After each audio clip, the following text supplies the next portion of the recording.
Hello. I once had a teacher suggest science as a subject in high school. What's that got to do with my life, I thought. It's just something to do with the periodic table, mercury and sulfur and so on. I knew that I wanted to write. I wanted to order information. Nothing could be further from science, I deducted. So science and I separated in high school, and we lived quite happily that way for quite some time. In fact, half my life passed before science made a reoccurrence. And when it did, it arrived very closely linked to my first love of putting ideas and concepts into words when I accepted a job, a dream job, at an organization that I'd long wanted to work for. Science had more depth this time around. It was more mature, and so was I. So I started challenging myself to spot science in my everyday life, to get curious. I'd briefly considered the foaming agent in my shampoo. I'd very rarely thought about the electrical circuit in my light switch, and I'd never really considered where the water in my tap came from, let alone the deeper causes of climate change. I had realized, though, that I'd always thought about science as something separate from my life, somehow compartmentalized. And yet, science actually impacts, informs, and inspires our daily life. Through this increased observation, I started to realize that science and communication are quite the formidable pair. And this chap thinks so too.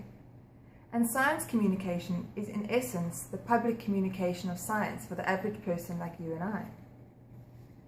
I then started to find evidence of science communication all around me, and sometimes in the strangest of places. Even in a YouTube video of a 2013 graduation address by this chap, a now famous ex-student from the University of Western Australia. So I want to present to you the words of Australia's quirkiest musical comedian. With hair much like Einstein and the genius to match, this is Mr. Tim Minchin. He said, "Science is not just a body of knowledge, nor a belief system. It's just a term which describes humankind's incremental acquisition of understanding through observation."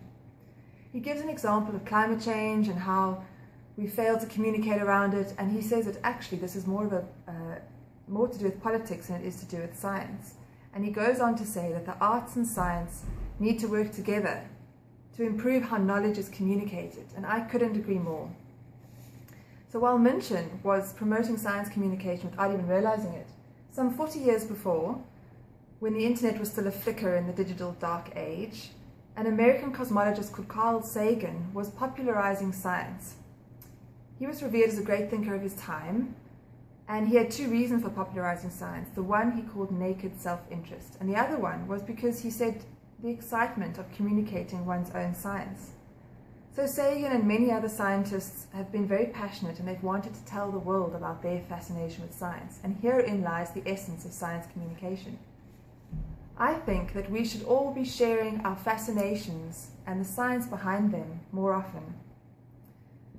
Here are some examples. I urge you to share a photo on Facebook, Twitter, something from nature. Add a thought-provoking, science-related comment and hashtag nature is awesome.